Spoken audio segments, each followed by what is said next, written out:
Hello दोस्तों, audio stories के मेरे चैनल ऑडियो बुक हिंदी में एक बार फिर आप सबका स्वागत है। मैं हूं नीलिमा और मैं लेकर आई हूं आपके लिए कुछ प्यार भरी खट्टी मीठी कहानियां। दोस्तों, आज आप सुनेंगे अगाथा क्रिस्टी के बहुत ही मशहूर नॉवल 450 फ्रॉम पैडिंगटन का दूसरा भाग हिंदी में। इससे पहले का और इसके बाद के भाग सुनने के लिए 450 फ्रॉम पैडिंगटन की प्लेलिस्ट पर जाएं। तो आइए कहानी शुरू करते हैं। अध्याय 5। क्या मैं पार्क में थोड़ा बहुत गोल्फ खेलने की प्रैक्टिस कर सकती हूँ? लूसी ने पूछा। हाँ, जरूर। क्या तुम्हें गोल्फ खेलने का बहुत शौक है? मैं अच्छा खेलती तो नहीं हूँ, लेकिन प्रैक्टिस करती रहती हूँ। दौड़ने की जगह एक्सरसाइज के लिए मुझे ये ज्यादा बेहतर लगता है। यहाँ से बाहर घूमने की कोई जगह है भी नहीं, मिस्टर क्रैकेनथॉर्प ने गुस्से भरे स्वर में कहा। यहाँ कुछ भी नहीं है। छोटी छोटी पगडंडियां और छोटे छोटे डिब्बों जैसे घर। वो सब चाहते हैं कि मेरी जमीन के ऊपर कब्जा जमा लें और उनके ऊपर अपने घर बनाएं। लेकिन जब तक मैं जिंदा हूं तब तक वो ऐसा नहीं कर सकते, और किसी को राहत पहुंचाने के लिए मैं यूं ही मरने वाला नहीं हूं। एमा क्रैकेनथॉर्प ने धीरे से कहा। पापा, बस कीजिए। मुझे पता है कि वो सारे क्या सोचते हैं और वो किस दिन का इंतजार कर रहे हैं। सारे के सारे, सेड्रिक और वो चालाक लोमड़ हैरोल्ड। और जहां तक एल्फ्रेड की बात है तो मुझे तो हैरानी होती है कि उसने अभी तक मुझे खुद से मारकर भगा नहीं दिया। पता नहीं इस क्रिसमस पर वो क्या करेगा। बड़ा ही अजीब है, अजीब अजीब तरह के सवाल पूछता रहता है। पापा, वो कोई बड़ी बात नहीं थी। सबका हाजमा कभी ना कभी खराब हो जाता है। हाँ, मैं सब जानता हूं तुम क्या कहना चाहती हो। यही ना कि मैं बहुत ज्यादा खाता हूं, यही मतलब है ना तुम्हारा। और मैं ज्यादा क्यों खाता हूं ये तुम्हें पता है? क्योंकि मेज पर खाना बहुत ज्यादा होता है, बहुत ज्यादा। सिर्फ और सिर्फ पैसे की बर्बादी। और इससे मुझे याद आता है, जब तुम जवान थी तुम दिन के खाने के लिए 5 बड़े बड़े आलू भेजा करती थी। किसी भी आदमी के लिए 2 आलू बहुत होते हैं, इसलिए आगे से 4 से ज्यादा मत भेजा करो। आज भी एक ज्यादा था जो बर्बाद हो गया। नहीं मिस्टर क्रैकेनथॉर्प, वो बर्बाद नहीं हुआ, लूसी ने मीठे स्वर में कहा। मैं उसे आज रात स्पेनिश ऑमलेट बनाने में इस्तेमाल करने वाली हूँ। जब लूसी कमरे से कॉफी की ट्रे लेकर बाहर निकल रही थी तो उसने सुना कि मिस्टर क्रैकेनथॉर्प एमा से कह रहे थे, इस अच्छी लड़की के पास हर सवाल का जवाब होता है। खाना भी अच्छा बनाती है और देखने में भी अच्छी है। लूसी ने गोल्फ का वो सामान निकाला जो वो अपने साथ लेकर आई थी और दीवार को फांदकर पार्क में बाहर निकल गई। वहां जाकर वो शॉट लगाने लगी। करीब 5 मिनट के बाद उसकी गेंद उड़कर रेलवे की दीवार के पास जा गिरी। लूसी वहां गई और उसे खोजने लगी। उसने वापस घर की ओर देखा। वो वहां से काफी दूर था और ऐसा कोई भी नहीं था जिसकी इसमें दिलचस्पी हो कि वो वहां क्या कर रही थी। वो गेंद ढूंढती रही। बीच बीच में वो दीवार के पास से गेंद को नीचे घास में मार देती थी। उस दिन दोपहर के दौरान उसने रेलवे की उस बांध की दीवार के पास का 2/3 हिस्सा खोज डाला, लेकिन उसे कुछ भी नहीं मिला। फिर उसने गेंद वापस घर की तरफ मार दी। अगले दिन उसे कुछ दिखाई दिया। एक कांटेदार झाड़ी जो काफी बड़ी हो चुकी थी, उसे काट दिया गया था। उसके कुछ टुकड़े आसपास बिखरे हुए थे। लूसी ने पेड़ को पास से जाकर देखा। एक झाड़ी के ऊपर फर का एक टुकड़ा पड़ा हुआ था।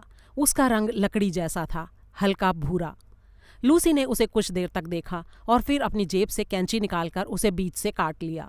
काटे गए हिस्से को उसने अपनी जेब से एक लिफाफा निकालकर उसमें संभाल कर रख लिया। फिर वो इस उम्मीद में ढलान से नीचे उतर आई कि कहीं कुछ और मिल जाए। उसने सतह की ऊबड़ खाबड़ घास को ध्यान से देखा। उसने सोचा कि उसके बीच में उसे शायद किसी के आने जाने का रास्ता मिल जाए, लेकिन वो बहुत ही धुंधला था। वो घास में बड़े ही ध्यान से कुछ खोजने में लग गई, वहीं जहां उसे वो टूटी हुई झाड़ी मिली थी। इस बार उसे उसकी खोज का इनाम मिल गया। उसे मिला एक कॉम्पैक्ट पाउडर का डिब्बा। उसे उसने अपने रुमाल में रखकर अपनी जेब में रख लिया। इसके बाद उसने आगे भी तलाश की, लेकिन और कुछ नहीं मिला। अगली दोपहर वो अपनी कार में बैठकर अपनी कमजोर बुआ से मिलने गई। एमा क्रैकेनथॉर्प ने कहा, जल्दी मत आना, हमें रात के खाने से पहले तुमसे और कोई काम नहीं है। जी शुक्रिया, लेकिन मैं 6 बजे तक आ जाऊंगी, लूसी ने कहा। 4 मेडिसन रोड एक छोटी सी सड़क पर एक छोटा सा घर था। उसके पर्दे काफी अच्छे थे। दरवाजे को और उसके हैंडल को अच्छी तरह से पॉलिश किया गया था। दरवाज़ा एक लंबी, गंभीर दिखने वाली औरत ने खोला जिसने काले कपड़े पहने थे। लूसी को कुछ संदेह से देखते हुए वो उसे मिस मार्पल के पास ले गई। मिस मार्पल पीछे के कमरे में रह रही थी, जो काफ़ी साफ सुथरा था। फूलदान में काफ़ी सारे ताज़े फूल लगे थे। मिस मार्पल एक बड़ी सी कुर्सी पर बैठी थी और उसके पास आग जल रही थी।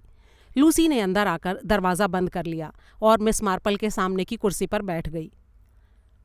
मुझे लगता है कि आपने जो कहा था वो बिल्कुल ठीक था, उसने कहा। फिर उसने जो सामान उसे मिले थे वो मिस मार्पल के सामने रख दिए और उनके बारे में विस्तार से बताने लगी। मिस मार्पल के गालों पर उपलब्धि की चमक कौंध गई। उन्होंने कहा, शायद किसी को ऐसा ना लगे, लेकिन ये बड़े संतोष की बात है कि हमने एक थ्योरी बनाई और उसके मुताबिक हमें सबूत भी मिल गया कि वो थ्योरी सही थी।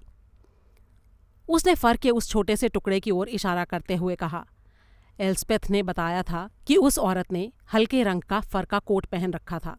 मुझे लगता है कि पाउडर का डिब्बा उसके कोट की जेब में रहा होगा, जो तब नीचे गिर गया होगा जब लाश ढलान से नीचे की तरफ गिर रही होगी। ये कुछ खास तो नहीं लगता है, लेकिन इससे मदद ज़रूर मिलेगी। तुमने पूरा फर नहीं उठाया? जी नहीं, मैंने उसका आधा टुकड़ा उसी झाड़ी में छोड़ दिया। मिस मार्पल ने सहमति में सिर हिलाया। बहुत अच्छा किया, तुम काफ़ी समझदार हो। पुलिस उसे उसी तरह से देखना ज़्यादा पसंद करेगी। आप इन चीज़ों को लेकर पुलिस के पास जाना चाहती हैं? अभी नहीं, मेरे ख्याल से बेहतर यही होगा कि हम पहले लाश को खोज लें। हाँ, लेकिन ये काफ़ी बड़ी बात नहीं होगी। मेरा मतलब कि आपने जो अनुमान लगाया था वो सही था। हत्यारे ने लाश को ट्रेन से बाहर फेंका, फिर शायद ब्रैकहैम्पटन या किसी और स्टेशन पर उतरकर उसने वहां आकर लाश को ठिकाने लगा दिया। लेकिन उसके बाद क्या हुआ? वो लाश को कहीं और ले गया होगा। कहीं नहीं। मेरे ख्याल से तुम मेरी बात को ठीक से समझी ही नहीं हो लूसी। अगर ऐसा हुआ होता तो उसने लड़की का किसी सुनसान जगह पर कत्ल कर दिया होता और वहां से उसकी लाश को कहीं और पहुंचा देता। क्या तुमने इस बात पर ध्यान नहीं दिया? तो आपके कहने का मतलब ये है कि ये हत्या पहले से योजना बनाकर की गई थी? लूसी ने पूछा। पहले मेरा ये ख्याल नहीं था, मिस मार्पल ने कहा। जाहिर है कि कोई ऐसा सोच नहीं सकता था। उस समय तो ऐसा लगा जैसे उनकी आपस में लड़ाई हुई और आदमी ने गुस्से में बेकाबू होकर उस औरत का गला घोंट दिया और उसके सामने जो समस्या पैदा हुई थी कुछ ही मिनटों में उसका समाधान कर दिया। लेकिन ये सोचना बहुत अधिक संयोग को मानना होगा कि उसने ठीक उसी जगह पर औरत का गला घोंटा जहां पर वो मोड़ आता था जहां से वो उसकी लाश को नीचे फेंक सकता था और जहां बाद में जाकर वो उस लाश को वहां से हटा भी सकता था। अगर ऐसा संयोगवश हुआ होता तो उसने उसके बाद कुछ भी नहीं किया होता और अब तक लाश कब की मिल चुकी होती। अब मुझे लगता है कि इस हत्या को काफ़ी सोच समझकर अंजाम दिया गया है। इस ट्रेन के बारे में कोई ऐसी बात तो है जिसको कोई नहीं जानता। अगर उसने उसको वहां मारा होता जहां वो रहती थी तो किसी न किसी का ध्यान उसके ऊपर गया होता, किसी न किसी ने उसे आते जाते देख लिया होता, या अगर वो उसको गाड़ी से कहीं लेकर जाता तो कोई उस कार को देखकर उसका नंबर नोट कर सकता था। लेकिन ट्रेन आने जाने वाले अजनबियों से भरी होती है। बिना गलियारे वाली ट्रेन में अकेले ये काम करना बहुत ही आसान था। वो रदरफोर्ड हॉल के बारे में अच्छी तरह से जानता था। वो अच्छी तरह जानता था कि रेलवे लाइन के नीचे एक ऐसी जगह है जो एक द्वीप की तरह पूरी दुनिया से कटी हुई है, और इसीलिए मुझे ऐसा लगता है कि हत्यारा उस रात रदरफोर्ड हॉल में आया था। जब लाश वहां गिराई गई तो अंधेरा हो चुका था और अगले दिन सुबह होने से पहले उसे कोई देख नहीं सकता था। हाँ, ये बात तो है, लूसी ने कहा। हत्यारा कार से आया होगा, लेकिन किस रास्ते से? मिस मार्पल ने सोचते हुए कहा। लूसी ने सिर हिलाया। फैक्ट्री की दीवार के साथ एक कच्ची सड़क है, हो सकता है वो उस रास्ते से आया हो। रेलवे के खंभों के नीचे कार को पीछे की तरफ चलाकर आया होगा, फिर दीवार फांद कर पैदल ही बांध की तरफ चला गया होगा और वहां से लाश को उठाकर कार में ले गया होगा। फिर वो उसे किसी ऐसी जगह ले गया होगा जो उसने पहले से ही चुन रखी होगी। ये सारी योजना पहले से ही तैयार की गई होगी और मुझे नहीं लगता कि वो उसे रदरफोर्ड हॉल से दूर ले गया होगा। सबसे आसान तरीका ये था कि उसे कहीं दफना दिया जाए। हाँ, ऐसा हो तो सकता है, लेकिन ये उतना भी आसान नहीं है जितना दिखता है। मिस मार्पल ने सहमति जताई। फिर कहा, वो उसे पार्क में तो नहीं दफना सकता, बहुत मुश्किल बात है, और उसकी ओर किसी न किसी का ध्यान भी चला जाता। किसी ऐसी जगह जहां जमीन पहले से ही खोदी गई हो। लूसी ने सोचते हुए कहा, किचन गार्डन हो सकता है, लेकिन वो माली के घर के बहुत पास है। वो बूढ़ा है और बहरा भी है, लेकिन फिर भी ये काम है तो खतरनाक ही। क्या वहां कोई कुत्ता है? जी नहीं। फिर किसी छायादार जगह में या बाहर की तरफ बनी किसी जगह में? हाँ, वो सबसे आसानी से किया जा सकता है। उस पूरे परिसर में कई ऐसी इमारतें हैं जहां अब कोई भी नहीं जाता। हो सकता है उसे वहां किसी झाड़ी में भी फेंक दिया हो। उसी वक्त दरवाजे पर खटखट हुई और फ्लोरेंस चाय की ट्रे लेकर अंदर आई।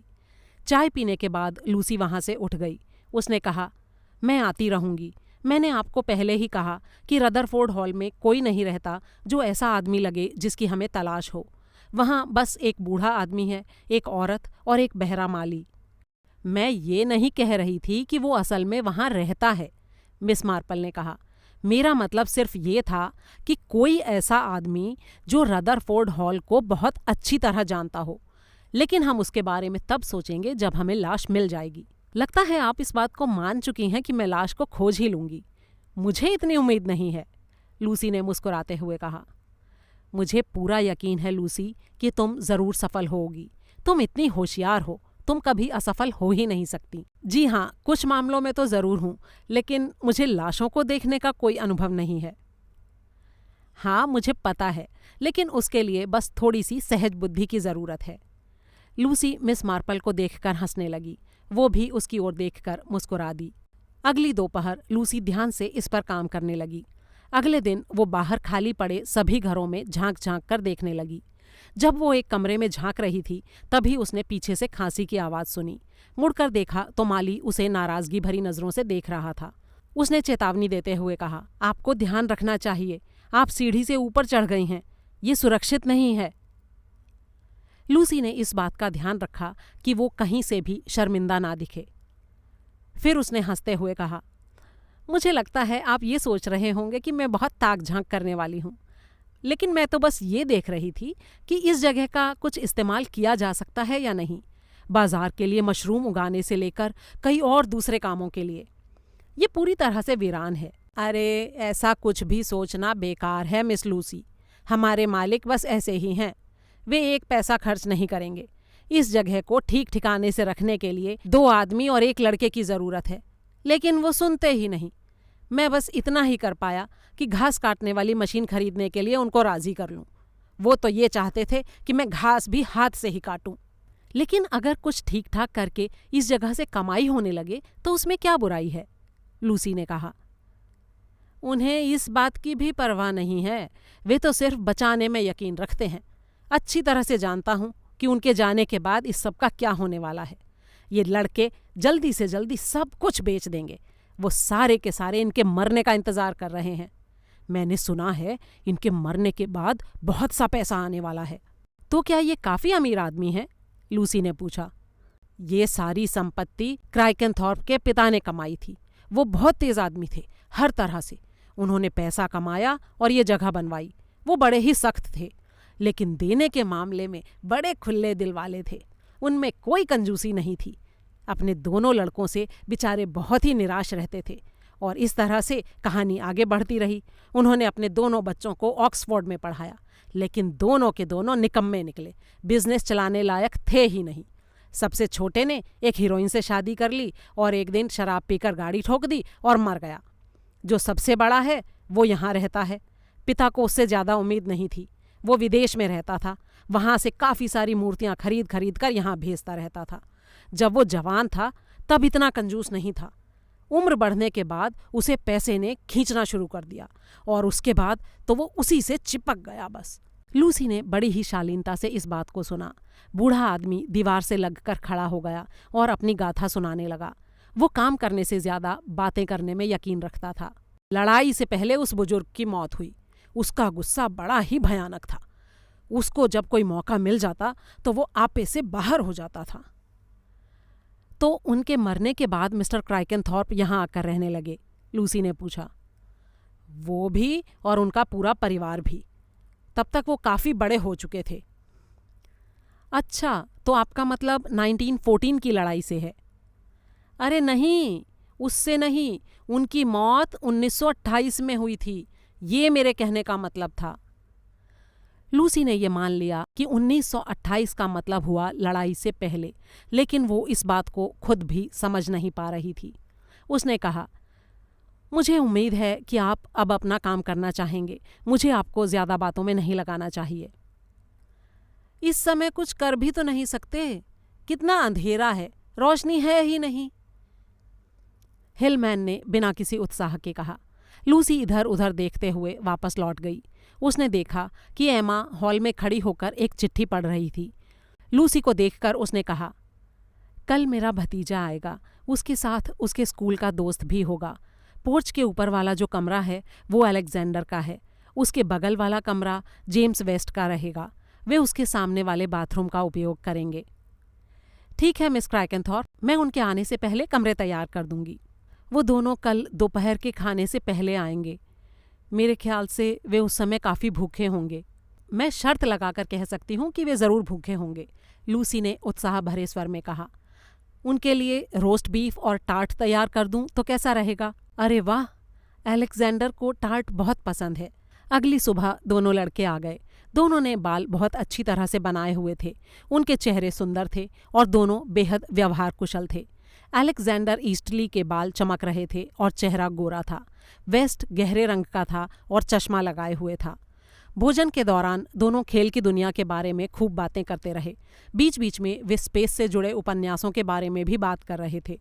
जल्दी ही उन्होंने बीफ और टार्ट के प्लेट खत्म कर दिए। मिस्टर क्रैकेनथॉर्प बुदबुदाए, तुम दोनों तो मेरा घर भी खा जाओगे। अलेक्जेंडर ने अपनी नीली आंखों से उन्हें देखा।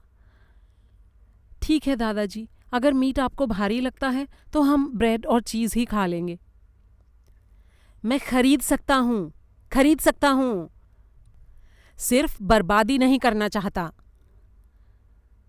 वेस्ट ने नीचे देखते हुए कहा, मैंने थोड़ा सा भी बर्बाद नहीं किया सर, मैंने पूरा खाया है। तुम मुझसे दुगना खाते हो। हम लोग बॉडी बिल्डिंग कर रहे हैं दादाजी, हमें ज्यादा मात्रा में प्रोटीन खाना पड़ता है, अलेक्जेंडर ने कहा। बूढ़ा आदमी मुंह ही मुंह में कुछ बुदबुदाने लगा। जैसे ही दोनों लड़के टेबल से उठे, लूसी ने सुना कि अलेक्जेंडर अपने दोस्त से माफ़ी मांगने के अंदाज में कह रहा था, प्लीज़ मेरे दादाजी की बातों पर ध्यान मत देना, वो कुछ कम खाना खाते हैं और बड़े ही मीन मेख वाले हैं। मुझे लगता है उनके मन में किसी तरह की हीन भावना है। वेस्ट ने जैसे समझते हुए कहा, अरे कोई बात नहीं अलेक्जेंडर, मैं समझता हूँ। मेरी एक बुआ है जिनको हमेशा ये लगता रहता है कि वो कंगाल होने वाली हैं, लेकिन असल में उनके पास बहुत पैसा है। डॉक्टर कहते हैं कि उनको ये बीमारी है। अच्छा छोड़ो ये सब, क्या तुम फुटबॉल लाए हो? खाने की टेबल साफ करके लूसी वहां से चली गई। उसे सुनाई दे रहा था कि बच्चे लॉन में शोर मचा रहे थे। वो दूसरी तरफ गई और वहां झाड़ी को साफ करने में लग गई। वो पत्तों को हटा हटाकर ध्यान से देख रही थी। वो गोल्फ खेलने की छड़ी से पेड़ों के बीच देखने लगी कि तभी पीछे से अलेक्जेंडर की आवाज़ आई। आप कुछ खोज रही हैं क्या मिस आइल्सबरो? लूसी ने तुरंत जवाब दिया, गोल्फ की गेंद, असल में कई गेंदें। मैं यहाँ गोल्फ की प्रैक्टिस करती रहती हूँ और इस कारण मेरी कई गेंद खो चुकी हैं, तो मैंने सोचा कि आज कुछ गेंदों को खोज ही लूँ। हम आपकी मदद करते हैं, अलेक्जेंडर ने कहा। अरे वाह, ये तो बहुत अच्छा रहेगा। मुझे तो लगा था कि तुम लोग फुटबॉल खेल रहे हो। अब सारा टाइम फुटबॉल थोड़ी खेलते रह सकते हैं, वेस्ट ने कहा। गर्मी लग रही है, आप क्या लगातार गोल्फ खेलती हैं? मुझे गोल्फ खेलना बहुत पसंद है, लेकिन मुझे ज़्यादा समय नहीं मिलता, लूसी ने कहा। हाँ, मैं समझ सकता हूँ, आपको ज़्यादा वक्त नहीं मिलता होगा। आप यहाँ खाना बनाती हैं? हाँ। आज का लंच आपने बनाया था? हाँ। सब ठीक था ना? अरे कमाल का था। हमारे स्कूल में तो सूखा मीट मिलता है। मुझे वैसा मीट पसंद है जो अंदर से रसीला हो। मछली भी बड़ी अच्छी बनाई थी आपने। अच्छा तो बताओ, तुम दोनों को खाने में क्या क्या पसंद है? क्या आप एप्पल पाई बना सकती हैं?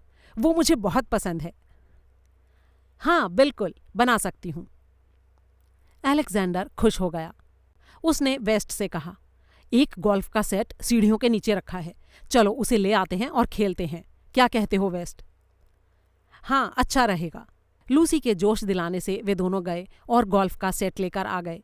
जब वो बाद में लौट कर आई तो उसने देखा कि वे बाहर लॉन में गेम की सेटिंग कर रहे थे। लूसी ने उनसे कहा, इनको थोड़ा पेंट करने की जरूरत है, सफेद रंग से। अलेक्जेंडर का चेहरा खिल गया। ये अच्छा आइडिया है। मेरे ख्याल से कुछ पेंट के डिब्बे उस पुराने मकान में पड़े होंगे, वहां पेंटर छोड़कर गए थे, चलकर देखें। ये पुराना मकान क्या है? लूसी ने पूछा। वो बहुत पुराना है, दादाजी कहते हैं कि वो एलिजाबेथ के जमाने का है। उस जमाने में यहाँ खेती हुआ करती थी। मेरे परदादा ने वहां पर यह घर बनवाया था। दादाजी का बहुत सारा सामान उस मकान के अंदर है, वो सारी चीजें जो वो जवानी के दिनों में विदेशों से भेजा करते थे। अरे उनमें से ना कई तो बहुत अच्छे हैं। इसका पहले कई तरह के कामों के लिए इस्तेमाल किया जाता था। चलो देखते हैं। लूसी भी उनके पीछे पीछे चल पड़ी। उस बाड़े का एक बड़ा सा दरवाज़ा था जो ओक की लकड़ी का बना हुआ था। अलेक्जेंडर ने अपना हाथ उठाया और दरवाजे के दाईं तरफ एक चाबी घुमाई। दरवाज़ा खुला और अंदर हो गया। पहली नज़र में तो लूसी को लगा कि वो किसी म्यूजियम में आ गई है। संगमरमर की बनी 2 रोमन सम्राटों की मूर्तियां उसकी तरफ घूर रही थीं। वहां पुराने ज़माने की और भी बहुत सी कलाकृतियां थीं जो अलग अलग इलाकों से थीं। उन कलाकृतियों के अलावा वहां कुछ मेज़ और कुर्सियां भी थीं, कुछ बाल्टियां, कार की कुछ सीटें जिनको कीड़े खा चुके थे, और हरे रंग से रंगी लोहे की 2 कुर्सियां जिनके पैर गायब थे। एक कोने में जाकर अलेक्जेंडर ने कहा, मेरे ख्याल से मैंने यहां पर पेंट देखा था। थोड़ा ढूंढने पर उनको वहां कुछ पेंट के डिब्बे और ब्रश मिले। ब्रश सूखकर जम चुके थे। इसके लिए तो थोड़ा तारपीन का तेल चाहिएगा, लूसी ने कहा। तेल उन्हें उस बाड़े में नहीं मिला। लड़कों ने सुझाव दिया कि वे साइकिल से जाकर ले आएं और लूसी ने उनसे ऐसा ही करने के लिए कहा। उसका विचार था कि गोल्फ के सेट को पेंट करने में वे कुछ समय तक व्यस्त रहेंगे। लड़के उसे वहीं बाड़े में छोड़कर चले गए। जब वे जा रहे थे तो लूसी ने उनसे पूछा, क्या मैं चाबी बाहर दरवाजे में ही लगा दूं? क्या ये वहीं रहती है? अरे यहाँ ऐसा कुछ कीमती सामान नहीं है। इन संगमरमर की सड़ी मूर्तियों की किसी को ज़रूरत नहीं है। वैसे भी इनका वजन 1 टन से कम नहीं होगा। कोई इन्हें उठाकर नहीं ले जाने वाला। लूसी उसकी बात से सहमत थी। उसे बूढ़े क्राइकेनथॉर्प की कला की रुचि कुछ खास पसंद नहीं आई। लगता है उसे हर दौर की खराब कलाकृतियां जुटाने का शौक था। जब दोनों लड़के चले गए तो वो जल्दी से उठकर इधर उधर देखने में लग गई। उसकी आंखें एक ताबूत पर आकर ठहर गईं। ये ताबूत यहाँ क्यों है? उसके मन में विचार आया। उस बाड़े की हवा में थोड़ी अजीब सी गंध थी, क्योंकि बहुत दिन से उसे खोला नहीं गया था। वो उस ताबूत के नज़दीक गई। वो काफ़ी भारी था। लूसी उसे ध्यान से देखने लगी। फिर वो बाड़े को छोड़कर बाहर आई। वहाँ से रसोई में गई, एक भारी लोहे का चिमटा उठाया और लौटकर फिर से बाड़े में आ गई। ताबूत को तोड़ना आसान नहीं था, लेकिन लूसी इस काम में लग गई। धीरे धीरे उसका ढक्कन ऊपर उठने लगा। कुछ देर बाद ढक्कन इतना ऊपर उठ चुका था कि लूसी ये देख सके कि उसके अंदर क्या था। अध्याय 6। कुछ मिनटों बाद लूसी उस बाड़े से बाहर निकली, दरवाज़ा बंद किया और चाबी वापस अपनी जगह पर रख दी। उसका चेहरा एकदम पीला पड़ा हुआ था। वो जल्दी से अस्तबल तक गई, वहाँ से अपनी कार निकाली और उसे पीछे की तरफ चलाती हुई सड़क के आखिर में वहाँ जाकर रुकी जहाँ पोस्ट ऑफिस था। सीधी टेलीफोन के पास गई, उसमें सिक्का डाला और फ़ोन मिलाने लगी। क्या मैं मिस मार्पल से बात कर सकती हूँ? वो आराम कर रही हैं। आप मिस आइल्सबैरो बोल रही हैं ना? हाँ, मैं उनको परेशान नहीं करना चाहती। वो काफ़ी बूढ़ी हैं और उन्हें आराम की ज़रूरत है। उधर से आवाज़ आई। आपको उन्हें परेशान करना पड़ेगा, ज़रा जल्दी है। मैंने कहा ना मैं नहीं कर सकती। प्लीज़, जैसा मैंने कहा वैसा कीजिए। जब लूसी की सख्त आवाज़ फ्लोरेंस ने सुनी तो वो समझ गई। 2 मिनट बाद उधर से मिस मार्पल की आवाज़ आई। हाँ बोलो लूसी। लूसी ने एक गहरी सांस ली और कहा, आप सही थी मिस मार्पल, मैंने उसे खोज लिया है। औरत की लाश को? जी हाँ, फर का कोट पहने हुए औरत की लाश। उस मकान के नज़दीक एक बाड़ा है, वहाँ पर लाश है। अब आप क्या चाहती हैं कि मैं क्या करूँ? मेरे ख्याल से हमें पुलिस को बता देना चाहिए। बिल्कुल, तुम्हें अभी की अभी पुलिस को बता देना चाहिए। लेकिन बाकी बातों के बारे में क्या होगा? सबसे पहली बात तो वो ये जानना चाहेंगे कि मैं बिना किसी कारण के इस कदर परेशान क्यों हो रही हूँ। क्या आप चाहती हैं कि मैं कोई नकली कारण बनाऊं? मिस मार्पल ने अपनी गंभीर आवाज में कहा, नहीं, मेरे ख्याल से सिर्फ एक ही काम किया जा सकता है कि हम सब कुछ सच सच बता दें। आपके बारे में भी? हाँ, मेरे बारे में भी और सारी बातों के बारे में भी। लूसी के चेहरे पर अचानक चिंता की लकीरें नजर आईं। मेरे लिए ये काम बहुत आसान होगा, लेकिन मुझे नहीं लगता कि वो लोग इस बात पर यकीन करेंगे, उसने कहा और फोन रख दिया। कुछ देर इंतजार किया और फिर पुलिस स्टेशन का नंबर मिला दिया। उधर से फोन उठाए जाने पर उसने कहा, मैंने अभी रदरफोर्ड हॉल के बाड़े में एक लाश देखी है। क्या देखी है? एक लाश देखी है, एक औरत की लाश, और मेरा नाम लूसी है। सारी जरूरी बातें इंस्पेक्टर को बताकर वो अपनी कार तक आई और कार से सीधी घर। वो हॉल में कुछ सोचते हुए 1 मिनट के लिए रुकी। फिर उसने अपनी गर्दन हिलाई और सीधी लाइब्रेरी में गई, जहां मिस क्राइकेनथॉर्प टाइम्स क्रॉसवर्ड सुलझाने में अपने पिता की मदद कर रही थी। क्या मैं आपसे 1 मिनट के लिए बात कर सकती हूँ, मिस एमा? एमा ने सवालिया निगाहों से ऊपर देखा। जब घर में काम करने वाला या करने वाली इस तरह से कहते हैं तो उसका मतलब होता है कि वो काम छोड़कर जाने वाले हैं। शायद यही सवाल उसकी निगाहों में था। मिस्टर क्राइकेनथॉर्प ने कुछ चिढ़े हुए स्वर में कहा, हाँ बोलो लड़की, क्या है? लूसी ने एमा से कहा, मैं आपसे अकेले में बात करना चाहती हूँ मिस। ये क्या बकवास है? जो कहना है यहीं कहो। 1 मिनट रुकिए पापा, मैं देखती हूँ क्या बात है। कहते हुए एमा बाहर हॉल में आ गई। लूसी भी उसके पीछे पीछे गई और उसने पीछे दरवाज़ा बंद कर दिया। एमा ने उससे कहा, क्या बात है लूसी? अगर इन बच्चों के कारण तुमको ज़्यादा काम करना पड़ रहा है तो मैं तुम्हारी कुछ मदद कर सकती हूँ। नहीं नहीं मिस, ऐसी कोई बात नहीं है। मैं दरअसल आपके पिता के सामने नहीं बोलना चाहती थी, क्योंकि वे बीमार आदमी हैं और मेरी बात सुनकर हो सकता है उन्हें झटका लगता। मैंने पीछे के बाड़े में एक ताबूत में एक औरत की लाश देखी है। एमा क्राइकेनथॉर्प अजीब नज़रों से उसे घूरने लगी। ताबूत में किसी औरत की लाश? हो ही नहीं सकता। लेकिन ये सच है मिस, मैंने पुलिस को फ़ोन कर दिया है और वे लोग कुछ ही देर में यहाँ आ जाएंगे। एमा का चेहरा लाल हो गया। पुलिस को बताने से पहले तुम्हें मुझे बताना चाहिए था।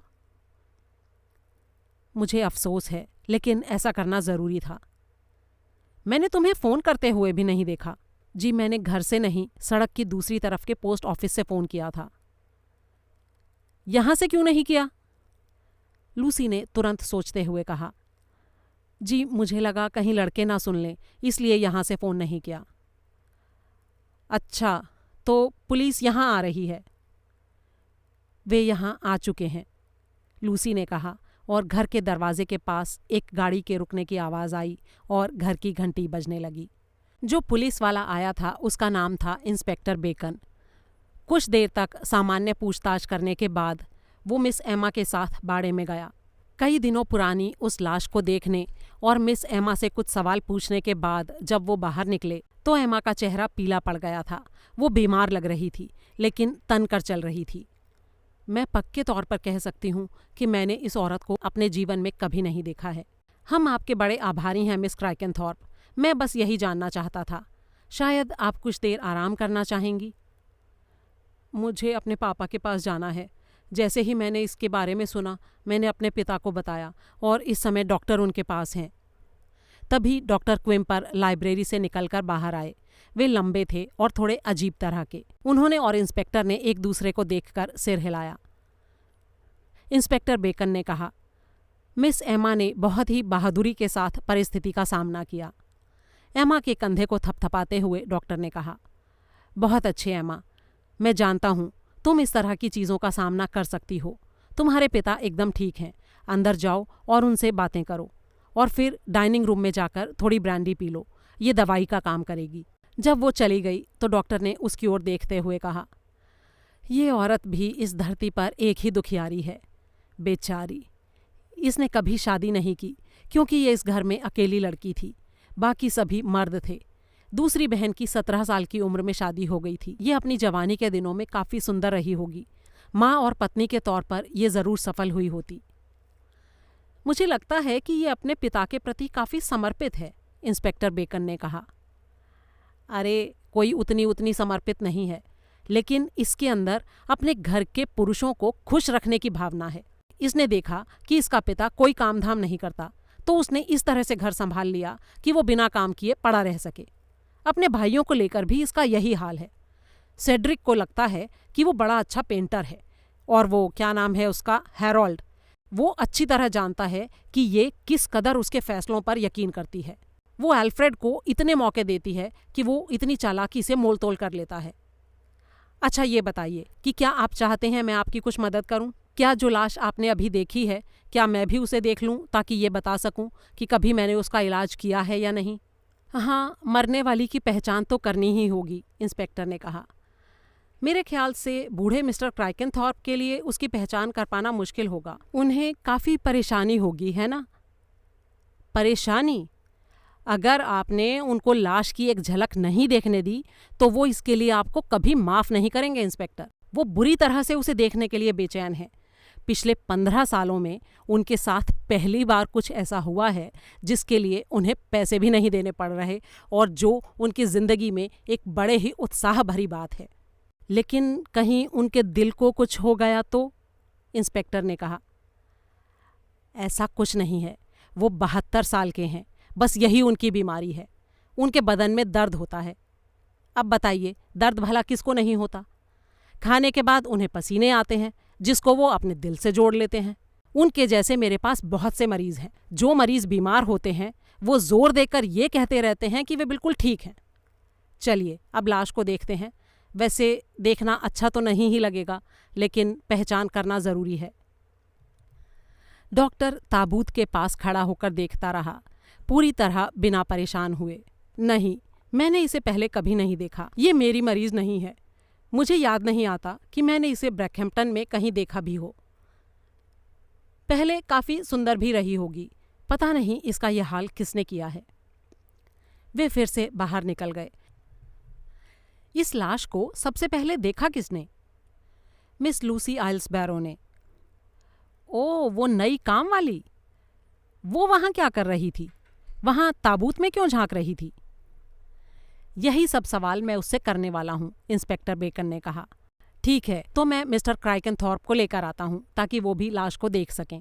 इतना कहकर डॉक्टर वहाँ से चला गया और कुछ देर बाद मिस्टर क्राइकेनथॉर्प के साथ वहाँ आया। वो गले में मफलर बांधे धीरे धीरे चल रहे थे।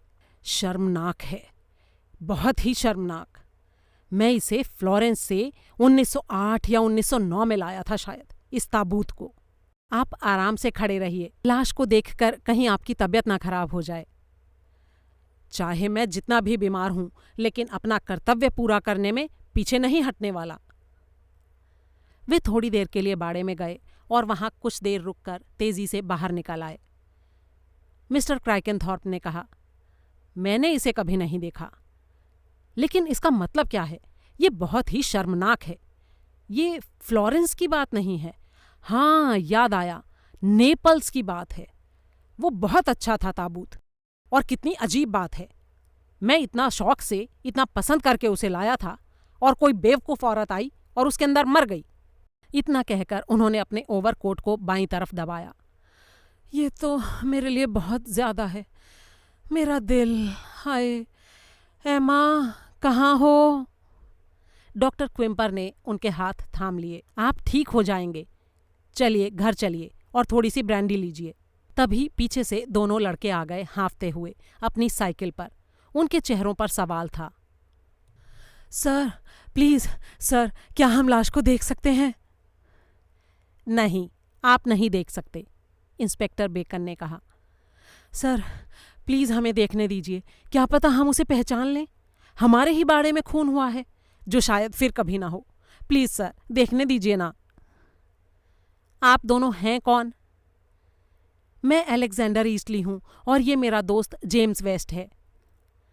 क्या तुम लोगों ने कभी गिलहरी जैसे फर वाले ओवरकोट पहने किसी सुंदर औरत को यहाँ आसपास देखा था?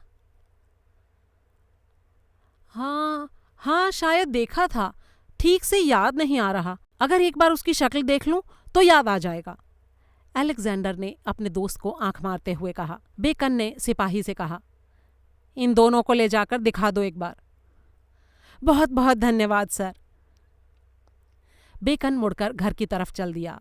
उसने अपने आप से ही कहा, और अब मिस लूसी आइल्सबैरो की बारी है। पुलिस को उस बाड़े तक ले जाकर उसे वहां के बारे में बताकर लूसी वहां से जा चुकी थी, लेकिन वो अच्छी तरह जानती थी कि पुलिस उससे पूछताछ करने के लिए ज़रूर आएगी। उस समय वो शाम के चिप्स बनाने के लिए आलू तैयार कर रही थी जब उसे बताया गया कि इंस्पेक्टर बेकन उससे मिलना चाहता है। उसने अपना काम छोड़ा और पुलिस वाले के पीछे पीछे वहां चली गई और बैठकर इंस्पेक्टर के सवालों का इंतजार करने लगी। उसने अपना नाम और लंदन का अपना पता लिखा और अपनी बात कहने लगी। अगर आप मेरे बारे में जानना चाहते हैं तो मैं आपको कुछ लोगों के नाम और पते दूंगी। वे नाम बहुत अच्छे थे। उनमें एक एडमिरल था, एक ऑक्सफोर्ड यूनिवर्सिटी का प्रोफेसर और ब्रिटिश साम्राज्य की एक हसीना भी, जिसे देखकर इंस्पेक्टर बेकन काफ़ी प्रभावित हुआ। अब ये बताइए मिस आइल्सबैरो, आप उस बड़े बाड़े में पेंट की तलाश में गई थी, ठीक?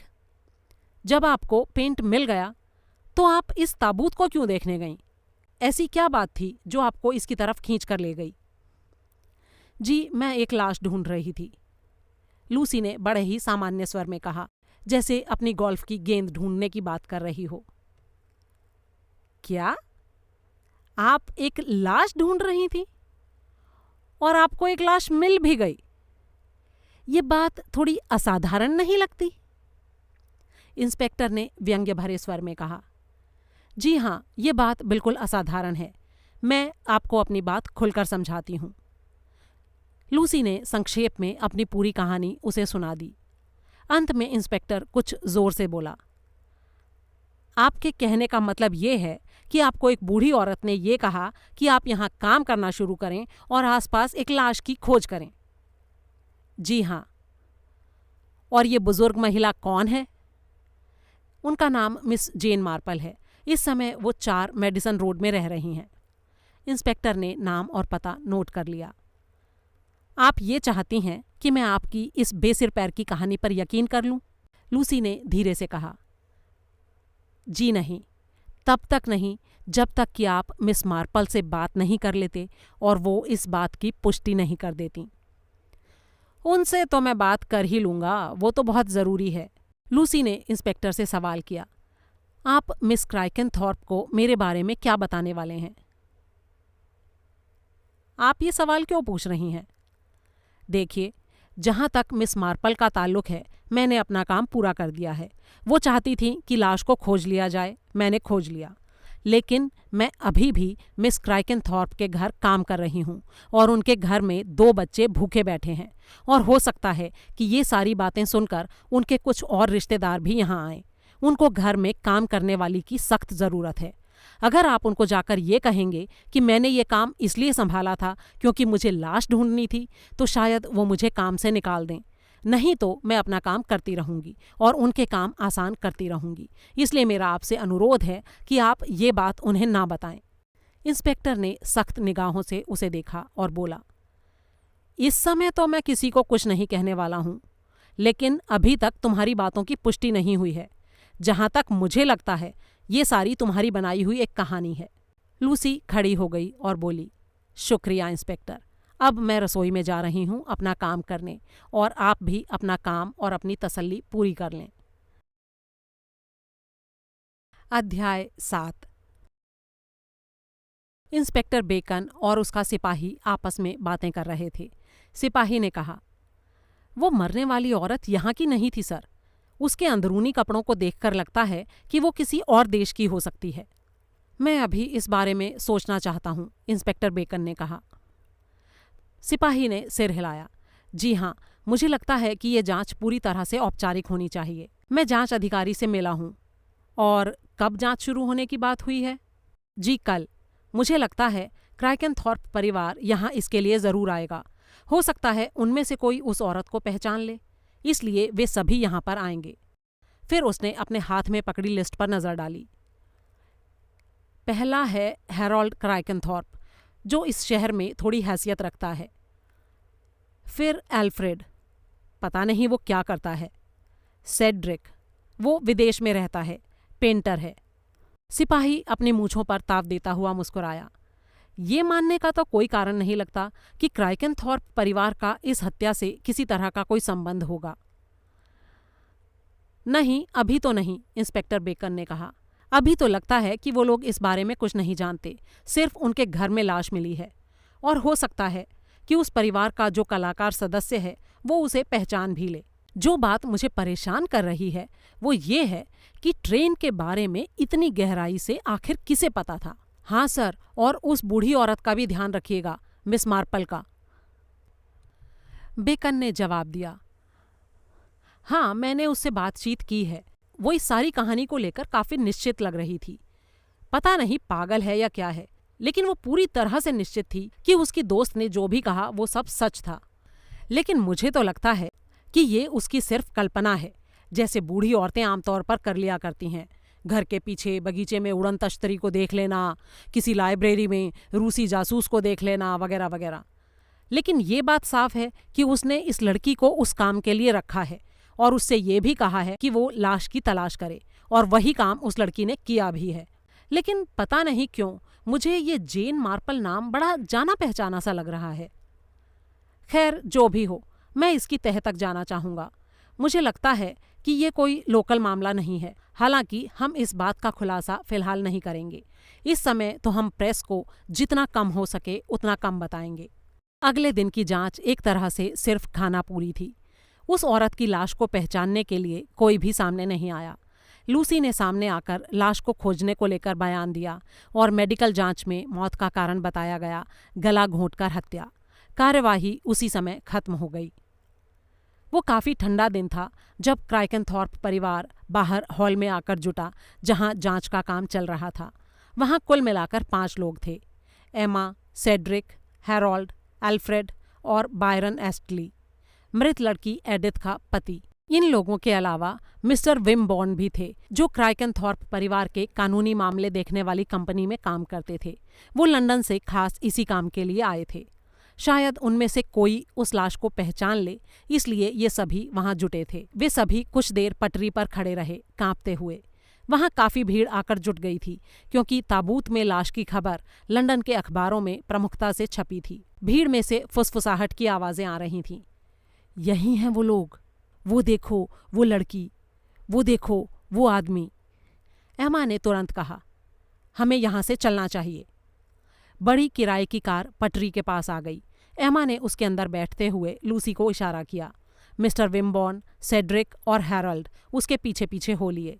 बायरन ईस्टली ने कहा, मैं एल्फ्रेड को अपनी छोटी बस में ले जाऊंगा। ड्राइवर ने गाड़ी का दरवाज़ा बंद किया और गाड़ी चलने के लिए तैयार हो गई। तभी एमा चिल्लाई, अरे रुको, बच्चे भी तो हैं। बच्चों को उनके विरोध के बावजूद रदरफोर्ड हॉल में ही छोड़ दिया गया था, लेकिन वे हंसते हुए वहां अपने आप प्रकट हो गए थे। वेस्ट ने बड़े ही मज़े से कहा, हम अपनी साइकिलों पर बैठकर आए। पुलिस वाले अच्छे थे और उन्होंने हमें यहाँ आने दिया। मुझे उम्मीद है आप बुरा नहीं मानेंगी मिस एमा। जवाब सेड्रिक ने दिया, वो बुरा नहीं मानती। आप लोग अभी बच्चे हैं, पहली बार जांच देख रहे हो, है ना? लेकिन मज़ा नहीं आया, अलेक्जेंडर ने कहा। सब कुछ इतनी जल्दी खत्म हो गया। हैरोल्ड ने थोड़ा चिढ़ते हुए कहा, हम यहाँ खड़े कब तक बातें करते रहेंगे? यहाँ बहुत भीड़ है और सभी लोगों के हाथ में कैमरे भी हैं। ड्राइवर ने तुरंत गाड़ी वहां से निकाल ली। बच्चे खुशी खुशी हाथ हिलाने लगे। सेड्रिक ने कहा, सब कुछ कितनी जल्दी हो गया। बेचारे मासूम बच्चों को यही समझ में आया, लेकिन वो ये नहीं जानते कि ये तो सिर्फ एक शुरुआत है। ये बहुत ही दुर्भाग्यपूर्ण है, हैरोल्ड ने कहा। मुझे लगता है सारा मामला जल्दी ही सुलझा लिया जाएगा। ये थे मिस्टर विम्बॉर्न। तभी हैरोल्ड की आवाज़ सुनाई दी, अगर इस लड़की ने वहां ताक झांक नहीं की होती तो ये सब हुआ ही नहीं होता। वैसे मिस आइल्सबैरो, आपको उस ताबूत में झांकने की क्या जरूरत थी? लूसी को इस बात की हैरानी हो रही थी कि अब तक परिवार के किसी आदमी को ये ख्याल क्यों नहीं आया था। वो जानती थी कि पुलिस सबसे पहले यही सवाल करेगी, लेकिन उसे ये हैरानी थी कि इससे पहले किसी परिवार वाले ने अब तक ये सवाल क्यों नहीं उठाया था। सेड्रिक, एमा, हेरोल्ड और मिस्टर विम्बॉर्न सभी उसकी तरफ देखने लगे। उसने इस बात का जवाब काफ़ी पहले से तैयार कर रखा था। जी, असल में मुझे लगा कि उस जगह की अच्छी तरह से सफाई होनी चाहिए। उसके अलावा वहाँ बहुत तेज़ दुर्गंध भी आ रही थी। उसने ध्यान दिया कि इस जवाब से वहाँ मौजूद सभी लोग असहज हो गए। मिस्टर विम्बॉर्न फुसफुसाने लगे, हाँ, वो तो जाहिर ही है। जैसा कि पुलिस सर्जन ने कहा, 3 हफ्ते पहले ये खून हुआ है। इसलिए हम लोगों को ये ध्यान रखना चाहिए कि इसके ऊपर से ध्यान हटा लें। इस बदमाश लड़की का हम लोगों से कोई लेना देना नहीं है। अच्छा, लेकिन तुम इतने यकीन से कैसे कह सकते हो? सेड्रिक ने पूछा। लूसी आइल्सबैरो उसकी तरफ दिलचस्पी से देखने लगी। उसे इस बात में पहले से ही दिलचस्पी हो रही थी कि तीनों भाई एक दूसरे से एकदम अलग थे। सेड्रिक एक हट्टा कट्टा आदमी था जिसका चेहरा रूखा था, काले बाल और अंदाज हंसमुख। वो सीधा एयरपोर्ट से आया था, बिना दाढ़ी बनाए। हालांकि जांच शुरू होने से पहले उसने दाढ़ी बना ली थी, लेकिन वो अब भी उन्हीं कपड़ों में था जो वो पहनकर आया था, और लग रहा था जैसे उसके पास बस वही कपड़े थे। वो काफ़ी मस्तमौला दिख रहा था और इस बात से काफ़ी खुश भी था। उसका भाई हैरोल्ड उससे एकदम उल्टे स्वभाव का था, एकदम शहरी बाबू की तरह जेंटलमैन और एक बड़ी कंपनी में डायरेक्टर। वो लंबा था, उसके बाल तो काले थे लेकिन सिर के ऊपर से थोड़ा गंजा हो रहा था। उसकी मूछें हल्की काली थीं और उसने काफ़ी अच्छा सूट और टाई पहनी थी। वो बिल्कुल वही लगता था जो वो था, एक चालाक और सफल बिजनेसमैन। उसने बड़ी सख्ती से कहा, वाकई सेड्रिक, तुम्हें ये पूछने की जरूरत है? क्यों? वो बाड़े में गई ही क्यों थी? उसे वहां जाने की जरूरत ही क्या थी? मिस्टर विम्बॉर्न ने खांसते हुए कहा, शायद कोई काम रहा हो। घर में सभी तो जानते हैं कि बाड़े की चाबी वहीं पड़ी रहती है। उनके बोलने के अंदाज से लग रहा था कि वो इस बात पर नाराज थे कि चाबी को कितनी लापरवाही से रखा जाता था। एमा ने उनके इस भाव को समझ लिया और माफ़ी मांगने के अंदाज में बोलते हुए कहा, दरअसल ये विश्व युद्ध के दौरान शुरू हुआ था। उस जगह पर स्पिरिट से जलने वाला चूल्हा था जिस पर वे लोग अपने लिए गर्म कोको बनाते थे, और उसके बाद वहाँ कभी कुछ ऐसा ज़रूरत का सामान था ही नहीं कि कोई कुछ लेने जाता। इसीलिए हमने चाबी को लटकता हुआ छोड़ दिया था घर में काम करने वाली औरतों के लिए, कि जब वो उसकी साफ़ सफाई करने जाएं तो उनको चाबी वहीं मिल जाए। ये बात सिर्फ घर में काम करने वालों की जानकारी में थी। उसकी आवाज़ में थोड़ी परेशानी थी। सेड्रिक ने उसे उलझन से देखा। तुम काफ़ी परेशान लग रही हो बहन, क्या बात है? हेरोल्ड ने उसकी तरफ देखते हुए व्यंग्य से कहा, तुम्हें अभी भी ये पूछने की ज़रूरत है सेड्रिक? जो हो रहा है क्या तुम उसे जानते नहीं हो? हाँ हाँ, जानता हूँ। एक अजनबी औरत आकर हमारे घर में मर गई और इससे एमा को बहुत सदमा पहुंचा है। लेकिन एमा हमेशा से बड़ी होशियार रही है। मुझे ये नहीं समझ में आ रहा कि वो इस बार इतनी परेशान क्यों है। इंसान को हर बात की आदत पड़ जाती है। हेरोल्ड और भी चिढ़ गया। खून हो जाए तो कुछ लोगों को उसकी आदत पड़ने में तुमसे ज्यादा समय लग जाता है। मेरा मतलब है कि तुम लैटिन अमेरिका में रहते हो, वहां के गर्म स्वभाव वाले लोगों के लिए खून खराबा रोज की बात है। लेकिन यहाँ इंग्लैंड में हम लोग इस तरह की बातों को जरा गंभीरता से लेते हैं, और ना ही हम लोग इस तरह से जांच के लिए तुम्हारे जैसे कपड़ों में आते हैं। इन कपड़ों में क्या परेशानी है? ये काफ़ी आरामदायक हैं, लेकिन ये इस मौके के लायक नहीं है। अच्छा छोड़ो, कोई बात नहीं, मेरे पास इस समय यही कपड़े हैं। जब मैं ऐसे हालात में अपने परिवार के पास आ रहा था तो मैंने अच्छे अच्छे कपड़े रखना ज़रूरी नहीं समझा। मैं एक पेंटर हूँ और पेंटर को ऐसे कपड़ों में आराम मिलता है। तो तुम अभी भी पेंटिंग करने की कोशिश कर रहे हो? पेंटिंग करने की कोशिश कर रहे हो से तुम्हारा क्या मतलब है हेरोल्ड? मिस्टर विम्बॉर्न ने गला साफ करते हुए अधिकारपूर्वक कहा, देखो, तुम दोनों लड़ो मत। इस सब बहस का कोई मतलब नहीं है। एमा, तुम ये बताओ कि शहर लौटने से पहले क्या मैं तुम्हारी कोई और मदद कर सकता हूँ? एमा ने तुरंत कहा, यह बहुत अच्छा रहेगा कि आप हमारे साथ चलें। बिल्कुल नहीं। मेरी सलाह यह है कि परिवार की तरफ से कोई इस जांच पड़ताल पर नज़र रखे। मैंने घर पर इंस्पेक्टर के साथ एक बातचीत रखी है। मुझे लगता है कि जल्दी ही सारी बात साफ हो जाएगी। जहाँ तक मेरा सवाल है तो मुझे इस बात में कोई संदेह नहीं है कि क्या हुआ था। जैसा कि एमा ने बताया कि वहाँ घर में सभी लोग इस बात को जानते थे कि चाबी वहाँ लटकी रहती है, इसलिए बहुत संभावना है कि जाड़े के महीने में युवा जोड़े मिलने जुलने के लिए उस जगह का इस्तेमाल कर सकते थे। हो सकता है उस दौरान उनका आपस में कोई झगड़ा हुआ हो और कोई अपना आपा खो बैठा हो। बाद में जो कुछ उसने किया उससे डर कर उसने इधर उधर देखा हो और उसकी नज़र ताबूत पर गई हो और उसे समझ में आ गया हो कि लाश को छिपाने के लिए उससे बेहतर कोई जगह हो ही नहीं सकती। लूसी ने मन ही मन सोचा, इस बात की संभावना तो हो सकती है। सेड्रिक ने कुछ सोचते हुए कहा, आपने कहा स्थानीय जोड़े, लेकिन वहां स्थानीय रूप से किसी ने भी उस औरत को कहाँ पहचाना? अभी थोड़ा जल्दी है, थोड़ा समय बीतने पर हम उसकी पहचान भी कर लेंगे। और ये भी तो हो सकता है कि आदमी लोकल हो लेकिन औरत कहीं बाहर से आई हो, शायद ब्रैकहैम्पटन में ही कहीं और से। पिछले 20 सालों में ब्रैकहैम्पटन का भी काफी विस्तार हुआ है। सेड्रिक ने आपत्ति की, अगर मैं लड़की होता और अपने प्रेमी से मिलने आया होता तो इस ठंड में मैं उसके साथ बाड़े में कभी नहीं जाता। ये सिनेमा जैसा लगता है, आपको नहीं लगता मिस आइल्सबैरो? हमें इस सब के बारे में इतने विस्तार से सोचने की जरूरत ही क्या है? हेरोल्ड ने कहा। और तभी गाड़ी रदरफोर्ड हॉल के दरवाजे के सामने रुकी और सभी लोग गाड़ी से उतर गए। अध्याय 8। लाइब्रेरी में घुसते ही मिस्टर विमबॉर्न की चालाक आंखें हल्की सी झपकीं और उन्होंने इंस्पेक्टर बेकन के पास खड़े एक खूबसूरत आदमी की तरफ देखा। इंस्पेक्टर बेकन ने दोनों का परिचय करवाया। उसने कहा, ये जासूस इंस्पेक्टर क्रैडॉक हैं, न्यू स्कॉटलैंड यार्ड से। ये सुनकर मिस्टर विमबॉर्न की भौहें तन गईं। डरमॉट क्रैडॉक ने बड़े आराम से बोलना शुरू किया, हम लोग अब इस केस से जुड़ गए हैं मिस्टर विमबॉर्न। आप चूंकि क्राइकेनथॉर्प परिवार से हैं, इसलिए मुझे लगता है कि आपको ये गुप्त सूचना दे देनी चाहिए।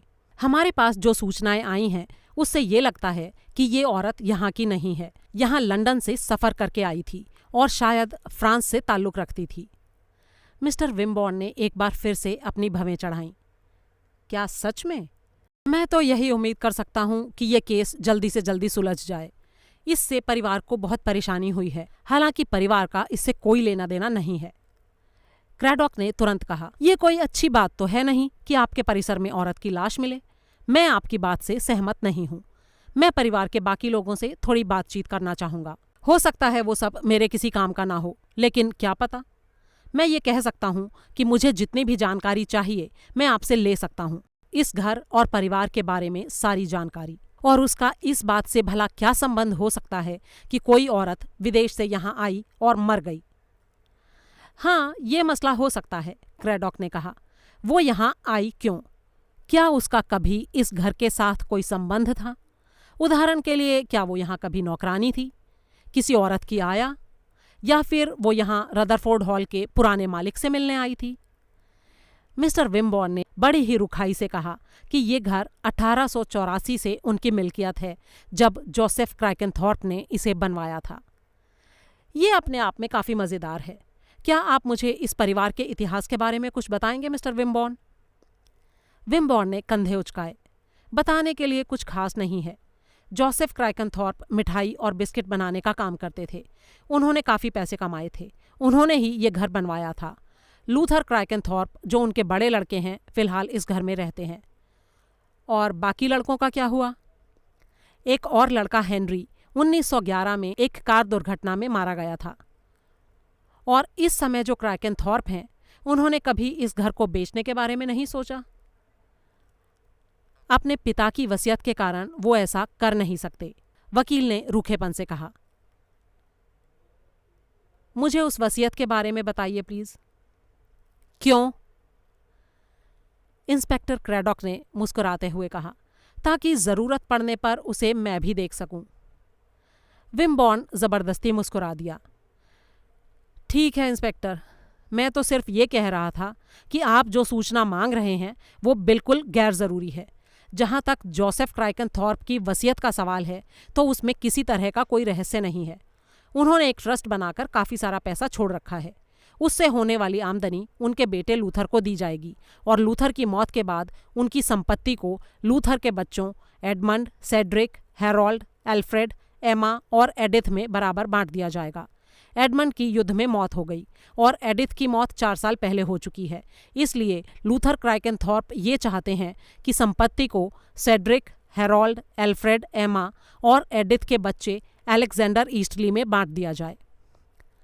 और ये घर लूथर के सबसे बड़े लड़के या उसके परिवार को जाएगा। क्या एडमंड क्राइकेनथॉर्प शादीशुदा है? जी नहीं।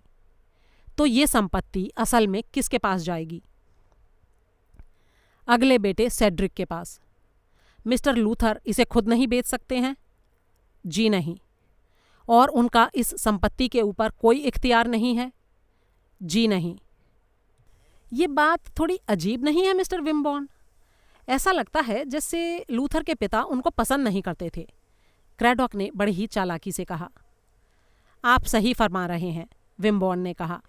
जोसेफ क्राइकेनथॉर्प को इस बात का दुख था कि उनके बड़े लड़के ने घर के बिजनेस में कोई दिलचस्पी नहीं दिखाई या किसी और तरह के काम धंधे में भी।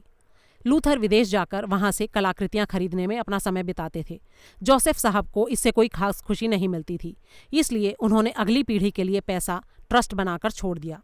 क्रैडॉक ने कुछ सोचने वाले अंदाज में कहा, अगली पीढ़ी के लिए पैसा छोड़ तो दिया, लेकिन उनके लिए आय का और कोई साधन नहीं था सिवाय उतने पैसे के जितने की अनुमति उनका पिता दे। और उनके पिता की आमदनी तो अच्छी है, लेकिन उसके अंदर प्रॉपर्टी को बेचने की ताकत नहीं है। जी हाँ, सही कहा आपने, विम्बॉर्न ने कहा। लेकिन इस सब का एक अनजान औरत की हत्या से क्या संबंध है, ये मैं अभी भी नहीं समझ पा रहा हूँ। मैंने ये नहीं कहा कि उस बात का इससे कोई लेना देना है। मैं तो केवल जानकारी के लिए पूछ रहा हूँ, क्रैडॉक ने तुरंत कहा। विम्बॉर्न ने उसको तीखी नज़र से देखा, फिर खड़ा हो गया। मैं लंदन वापस जाना चाहता हूँ। आपको कुछ और पूछना है? जी नहीं। तभी बाहर से संगीत की आवाज़ आने लगी।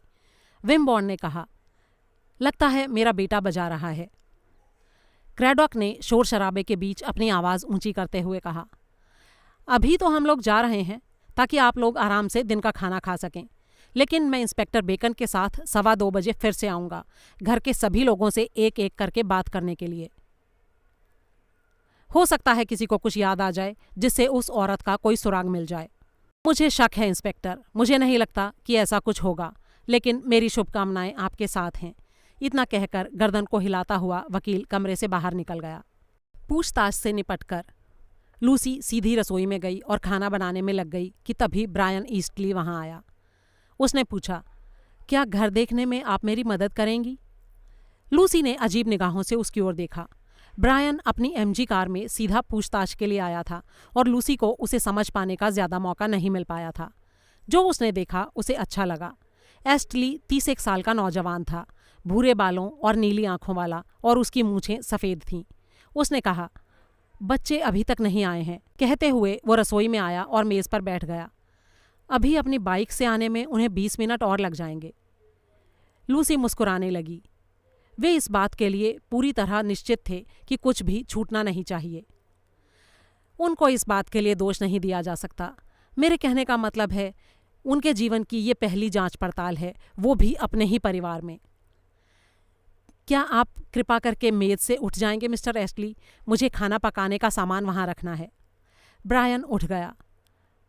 ये तो बहुत गर्म लग रहा है। यहाँ क्या रखने वाली हैं आप? जी, यॉर्कशर पुडिंग। पुराने इंग्लैंड का रोस्ट बीफ। क्या आज खाने में यही है? जी हाँ। लाइए, मैं आपकी कुछ मदद कर दूं? ठीक है, इस पैन में सारे आलू डाल दीजिए जिससे कि वे दूसरी तरफ से भी सिक जाएं। ब्रायन ने वैसा ही किया।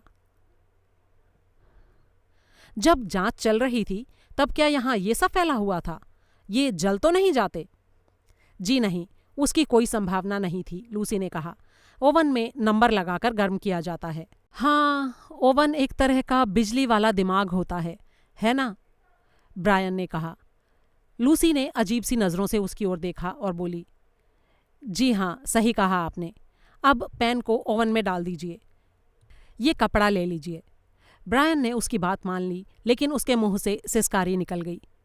क्या हुआ? क्या हाथ जल गया? बस थोड़ा सा, ब्रायन ने कहा, लेकिन इससे कोई फर्क नहीं पड़ता। खाना पकाना भी कितना खतरनाक काम है। मेरे ख्याल से आप अपना खाना कभी नहीं बनाते, लूसी ने पूछा। नहीं, कभी कभी तो बनाता हूँ, लेकिन इस तरह की चीज़ें नहीं। मैं अंडे उबाल सकता हूँ, चाय बना सकता हूँ, अंडे के साथ बेकन भी बना सकता हूँ, और हाँ, सूप का टिन भी खोल सकता हूँ। मेरे घर में बिजली का चूल्हा है। क्या आप लंदन में रहते हैं? अगर आप इसे रहना कहें तो हाँ, लंदन में रहता हूँ। इसके बाद वो चुपचाप लूसी को खाना तैयार करते हुए देखता रहा। जब लूसी का काम पूरा हो गया तो लूसी ने उसे थोड़े ध्यान से देखा। उसे ऐसा महसूस हुआ कि ब्रायन एस्टली के बारे में कुछ था जो थोड़ा अजीब था। उसने जब उसे नज़दीक से देखा तो उसे महसूस हुआ कि उसकी उम्र उससे कहीं ज़्यादा थी जितनी वो समझ रही थी। उसकी उम्र 40 के करीब रही होगी। अलेक्जेंडर के पिता के रूप में उसकी कल्पना कर पाना थोड़ा मुश्किल लग रहा था। उसे वो बहुत सारे नौजवान पायलट याद आए जो उसने विश्व युद्ध के दौरान देखे थे। उस समय उसकी उम्र 14 साल की थी। वो तो विश्व युद्ध के बाद बड़ी हो गई थी, लेकिन उसे ऐसा लगा जैसे ब्रायन बड़ा नहीं हुआ, बल्कि वो उम्र के गलियारे से बस गुजर गया। उसकी आगे की बातचीत से ये बिल्कुल साफ हो गया। वो फिर से रसोई की मेज़ पर बैठ गया था। उसने कहा, यह बड़ी मुश्किल किस्म की दुनिया है। लूसी को याद आया कि एमा ने उसे क्या बताया था। उसने पूछा, आप तो एक लड़ाकू जहाज उड़ाते थे ना? आपको तो एक मेडल भी मिला था। ये सब इस तरह की चीज़ें हैं जो आपको खुशफहमी में रखती हैं। आपको कोई पुरस्कार मिला हो तो लोग आपके लिए सहूलियतें दे देते हैं।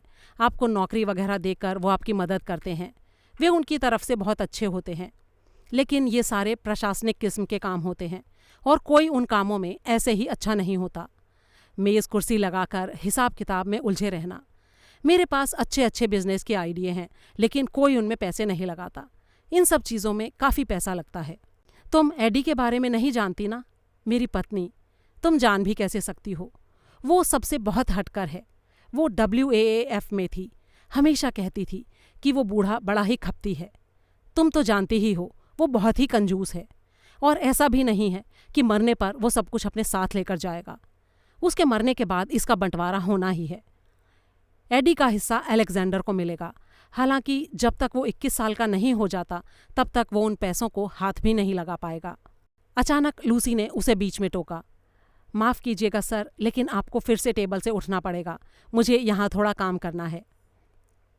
ठीक उसी समय अलेक्जेंडर और वेस्ट चेहरा लाल किए हुए अंदर घुसे। दोनों की सांसें बुरी तरह से फूल रही थीं। हेलो ब्रायन, अलेक्जेंडर ने अपने पिता से कहा। लूसी को ऐसा महसूस हुआ जैसे दोनों की भूमिकाएं उलट गई हों। अलेक्जेंडर इस तरह से बोल रहा था जैसे कोई पिता अपने बच्चे से बात करता है।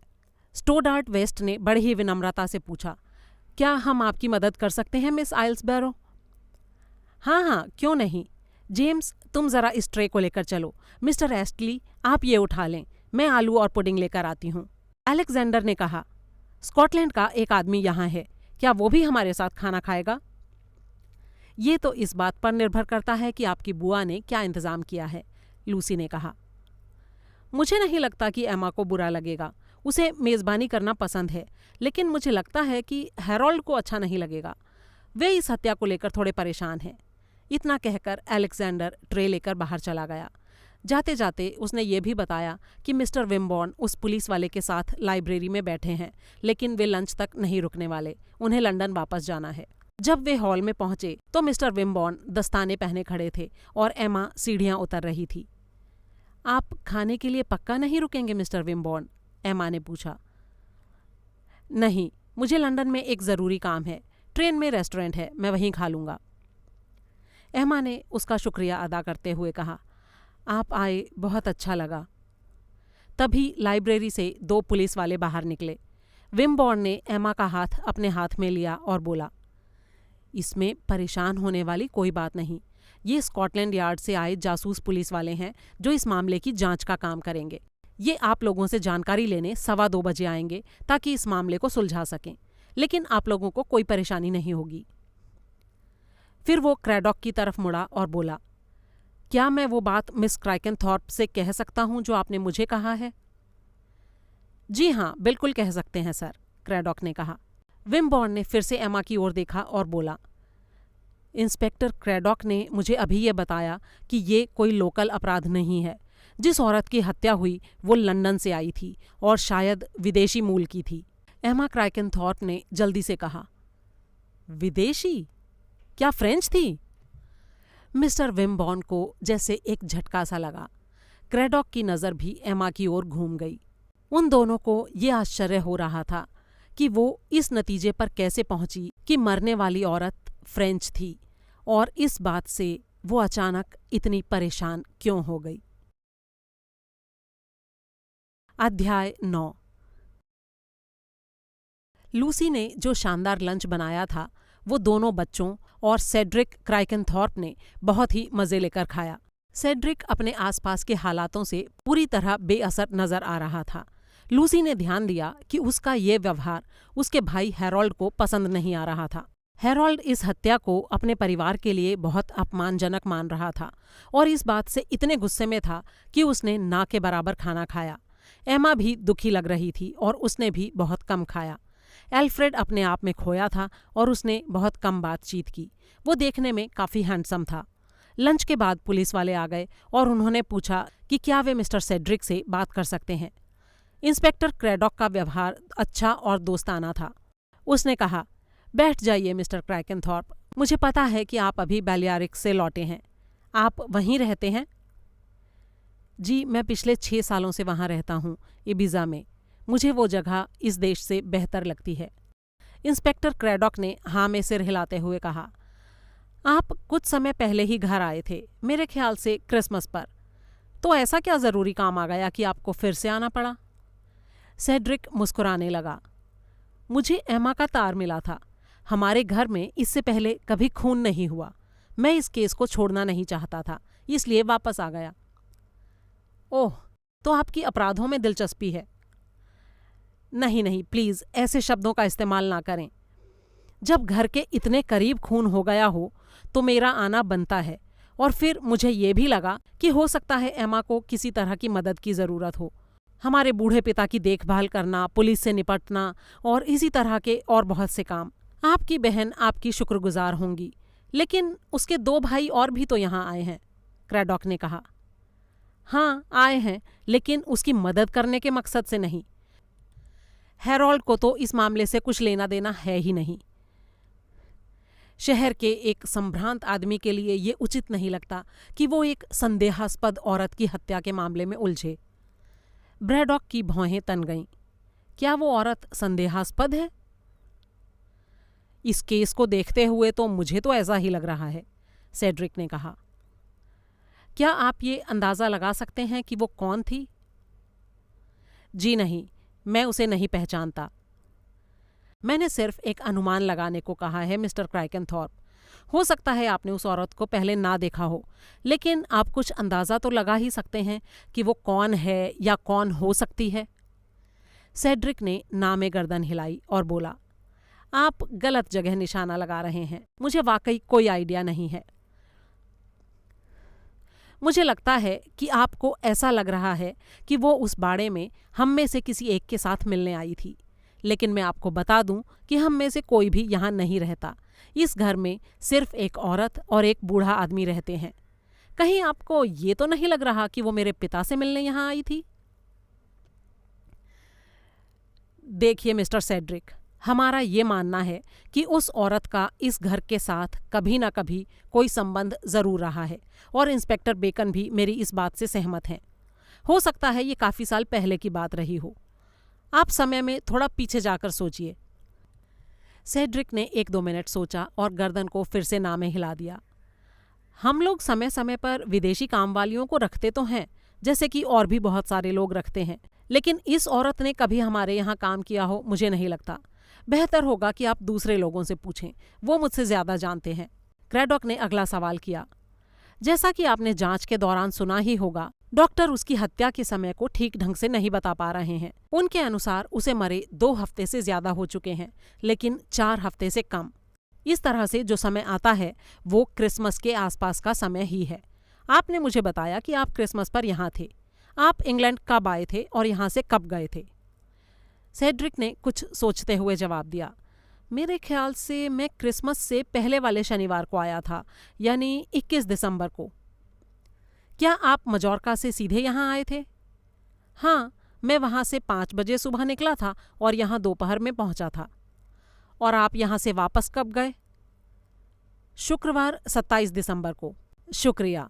देखिए इंस्पेक्टर, मैं आपको बता दूं कि दुर्भाग्य से मैं उस समय यहाँ था, लेकिन किसी औरत का गला दबाना मेरे लिए क्रिसमस का आनंद उठाने का सही तरीका नहीं है। शुक्रिया मिस्टर क्रैकेनथॉर्प, हमें इतना ही पूछना था, आप जा सकते हैं, क्रैडॉक ने कहा। जब सेड्रिक बाहर निकल गया तो क्रैडॉक ने पूछा, मुझे तो ये आदमी खूनी टाइप का नहीं लगता। तुम्हारा इसके बारे में क्या विचार है इंस्पेक्टर बेकन? बेकन ने कुछ उखड़े स्वर में जवाब दिया, ये कलाकार लोग बदनाम किस्म की औरतों के साथ घुलने मिलने वाले होते हैं, और फिर ये जिस तरह से कपड़े पहनता है मुझे वो भी अच्छा नहीं लगता। जांच के प्रति इसके मन में कोई सम्मान ही नहीं है। जरा देखो कैसे कपड़े पहनकर आया था। अगर मुझसे पूछोगे तो मैं तो कहूँगा कि इस तरह के लोग ही किसी औरत का गला दबाकर मार सकते हैं और उस बात को अच्छी तरह से छिपा सकते हैं। ये उसका गला नहीं घोंट सकता था क्योंकि 21 तारीख तक ये मजोर्का में ही था। हमें इसके बारे में पता लगाना होगा। बेकन ने उसकी ओर घूर कर देखा। मुझे लगता है कि तुम अपराध की असल तारीख के बारे में कुछ तय नहीं कर पा रहे हो। उस बात को फिलहाल हम अंधेरे में ही रखेंगे। और अब देखते हैं कि हमारे शहरी बाबू का इस मामले में क्या कहना है। हेरोल्ड का इस मामले में कुछ खास कहना नहीं था। उसके हिसाब से ये वाकया अजीब था, दुर्भाग्यपूर्ण। अखबार वाले रिपोर्टर्स इंटरव्यू के लिए पीछे पड़े हुए थे। वो इसी तरह की बातें करता रहा। उसे इस बात का बिल्कुल अंदाजा नहीं था कि वो औरत कौन हो सकती थी। वो रदरफोर्ड हॉल क्रिसमस के मौके पर आया था, लेकिन वो क्रिसमस की पूर्व संध्या तक नहीं आ पाया था। लेकिन क्रिसमस के बाद वाले वीकेंड पर वो वहीं था। ठीक है, इंस्पेक्टर क्रैडॉक ने कहा। वो समझ चुका था कि हेरोल्ड से इस मामले में कुछ खास मदद नहीं मिलने वाली थी। इसके बाद उसने अल्फ्रेड से पूछताछ शुरू की। वो कमरे में बड़ी ही उदासीनता के साथ आया। क्रैडॉक ने अल्फ्रेड को ऐसे देखा जैसे वो उसे पहचान रहा हो। उसे ऐसा लग रहा था जैसे उसने उसे पहले जरूर कहीं देखा है, या शायद अखबार में उसकी तस्वीर देखी है। उसके दिमाग में कुछ अटका हुआ सा था। उसने अल्फ्रेड से उसके पेशे के बारे में सवाल किया तो उसका जवाब कुछ गोलमोल सा था। इस समय तो मैं बीमा के काम में हूँ। कुछ समय पहले तक मैं बाजार में एक नए तरह के फ़ोन को लाने में लगा हुआ था, एकदम क्रांतिकारी किस्म का। मैंने उस काम को बहुत अच्छी तरह से किया था। क्रैडॉक ने बड़ी ही तारीफ भरे अंदाज में उसकी ओर देखा, और कोई भी इस बात को नहीं समझ पाया कि असल में वो अल्फ्रेड के सूट की तरफ देखकर ये अंदाज़ा लगाने की कोशिश कर रहा था कि उसकी कीमत क्या हो सकती थी। देखने में सूट अच्छा लग रहा था, लेकिन असल में वो बहुत सस्ती किस्म का था। सेड्रिक के कपड़े सम्मानजनक नहीं थे, करीब करीब फटे हुए, लेकिन वो अच्छी तरह सिले हुए थे और उनके कपड़े की क्वालिटी काफ़ी अच्छी थी। अल्फ्रेड के कपड़ों में एक बनावटी सुंदरता थी जो अपनी कहानी अपने आप कह देती थी। क्रैडॉक ने बड़े ही आराम से उससे वही सवाल पूछा। अल्फ्रेड ने उसमें रुचि दिखाई, हालांकि वो थोड़े आश्चर्य में था। ये अपने आप में अच्छा ख्याल है कि वो औरत पहले यहाँ काम कर चुकी है, लेकिन मुझे ऐसा नहीं लगता। मैंने उसे यहाँ कभी नहीं देखा। हमारे यहाँ पहले कई विदेशी काम वालियों ने काम किया है। पहले एक पोलैंड से आई थी और एक आध जर्मनी की भी थी, लेकिन अगर एमा ने उसे नहीं पहचाना तो ये विचार किसी काम का नहीं है। एमा को चेहरे अच्छी तरह याद रहते हैं। अच्छा ये बताइए, आपको ये ख्याल कैसे आया कि वो औरत लंदन से आई थी? उसने ये सवाल पूछा तो बड़ी सहजता से था, लेकिन उसकी आंखें चमक रही थीं। इंस्पेक्टर क्रैडॉक ने सिर हिलाया। अल्फ्रेड ध्यान से उसकी तरफ देखता रहा। बताया नहीं आपने इंस्पेक्टर? क्या उसके कोट की जेब में वापसी का कोई टिकट मिला था? हो सकता है मिला हो, क्रैडॉक ने कंधे उचकाते हुए कहा। अल्फ्रेड ने जवाब दिया, अब क्योंकि वो लंदन से आई थी तो शायद जिस आदमी से वो मिलने आई थी उसे इस बात का अंदाज़ा था कि वो बाड़ा कत्ल करने के लिहाज से सही जगह थी। वो यहाँ के बारे में ज़रूर अच्छी तरह से जानता होगा। अगर मैं आपकी जगह होता इंस्पेक्टर तो मैं उस आदमी की खोज करता। हम कर रहे हैं। इंस्पेक्टर क्रैडॉक ने ये 2 शब्द पूरे आत्मविश्वास के साथ कहे। फिर उसने अल्फ्रेड को शुक्रिया कहा और उसे वहां से जाने की इजाज़त दे दी। उसके जाने के बाद उसने बेकन से कहा, मुझे बार बार ऐसा लग रहा है कि मैंने इस आदमी को पहले भी कहीं देखा है। बेकन ने कंधे उचका दिए। कुछ पल बाद ब्रायन ईस्टली कमरे में आते हुए बोला, मेरे ख्याल से मुझसे मिलकर आपको कोई फ़ायदा नहीं होगा। असल में मैं इस परिवार का हूँ ही नहीं। क्या आप ब्रायन ईस्टली हैं, मिस एडिथ के पति? जिनकी 5 साल पहले मौत हो गई थी? जी हाँ, मैं वही हूँ। हो सकता है आप कुछ ऐसा जानते हो मिस्टर ईस्टली जो इस मामले में हमारी कोई मदद कर सके। जी नहीं, मैं नहीं कर सकता। काश मैं ऐसा कर पाता। ये सब कुछ बहुत ही अजीब सा लग रहा है। यहाँ आकर किसी से बाड़े में मिलना, वो भी ऐसी ठंड में, ये मेरा काम नहीं हो सकता। क्या ये बात सच है कि वो औरत विदेशी है? क्या उसके विदेशी होने के विचार से आपको कुछ याद आता है? क्रैडॉक ने पूछा। नहीं नहीं, मैं तो वैसे ही जानकारी के लिए पूछ रहा था। क्रैडॉक ने अगला सवाल किया। हमारे विचार से वो औरत फ्रांसीसी मूल की है। क्या परिवार में किसी का भी फ्रांस से कोई नाता नहीं है जिसके बारे में आपको जानकारी हो? ब्रायन ने कुछ सोचते हुए जवाब दिया। क्राइकनथॉर्प परिवार ऐसे रिश्तों से दूर ही रहता आया है। हैरोल्ड की शादी काफी सम्मानजनक तरीके से हुई थी, एक मछली जैसे चेहरे वाली औरत से, ऐसी जैसे किसी कुपोषण के शिकार परिवार में पैदा हुई हो। और जहाँ तक एल्फ्रेड की बात है, मुझे नहीं लगता कि वो औरतों के बारे में ज्यादा परवाह करता है। वो चोरी छिपे संबंध बनाने की ताक में रहता तो है, लेकिन अंत में सब कुछ गलत हो जाता है। हाँ, सेड्रिक की बात अलग है। इबिजा में कुछ स्पेनिश महिलाएं उसके लिए काफी पागल हैं, और जगहों पर भी महिलाएं उसके लिए पागल सी हो जाती हैं। मुझे आज तक समझ नहीं आया कि ऐसा क्यों होता है। वो दाढ़ी नहीं बनाता और हमेशा ऐसे दिखता है जैसे कभी नहाता भी ना हो। इससे ज्यादा मैं इस मामले में आपकी और कोई मदद नहीं कर पाऊंगा। वैसे मेरे पास एक आइडिया है। ये अच्छा होगा कि आप अलेक्जेंडर और वेस्ट को इस काम में लगा दें। वो दोनों वैसे भी सुराग खोजने के काम में लगे ही हुए हैं। मैं शर्तिया कह सकता हूँ कि वो कुछ ना कुछ सुराग जरूर लेकर आएंगे। इंस्पेक्टर क्रैडॉक ने ब्रायन ईस्टली का शुक्रिया अदा किया और उसे कहा कि वो एमा से बात करना चाहता है। इस बार इंस्पेक्टर क्रैडॉक ने एमा को पहले से ज्यादा ध्यान से देखा। वो काफी चुपचाप रहने वाली औरत थी, ना बेवकूफ ना ही कुछ ज्यादा होशियार। उस तरह की औरत जो घर को घर बना देती हैं, घर का माहौल अच्छा बनाकर रखने वाली। इस तरह की औरतों के ऊपर ज्यादा ध्यान नहीं दिया जाता। वे बाहर से जैसी भी दिखती हों, अंदर से बहुत मजबूत होती हैं। क्रैडॉक के दिमाग में विचार आया कि हो सकता है उस औरत की मौत का रहस्य एमा के दिमाग में कहीं छिपा हुआ हो। उसने एमा से कई गैर जरूरी किस्म के सवाल पूछ डाले। उसने कहा, जैसा कि मिस्टर विम्बॉर्न ने आपको बताया कि हम इस नतीजे पर पहुंचे हैं कि मरने वाली औरत यहाँ की नहीं थी, इस वजह से उसकी पहचान नहीं हो पा रही है। क्या उसके पास कोई सामान वगैरह नहीं था, कोई हैंडबैग या कोई कागज? एमा ने पूछा। नहीं, कोई हैंडबैग नहीं था, ना ही जेब में कोई कागज मिला। तो आपको कुछ भी नहीं पता कि वो कहाँ से आई थी, उसका क्या नाम था? एमा की ये बात सुनकर क्रैडॉक के मन में विचार आया। इसे ये जानने की बहुत बेचैनी है कि वो औरत कौन है। ऊपर से उसने कहा, हमें उसके बारे में कुछ भी नहीं पता, इसीलिए हमने सोचा कि शायद आप में से कोई हमारी मदद कर सके।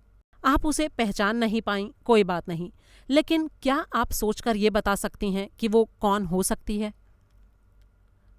क्रैडॉक ने गौर किया कि जवाब देने से पहले एमा अचानक कुछ देर चुप हो गई, फिर बोली, मुझे सच में कुछ भी नहीं पता।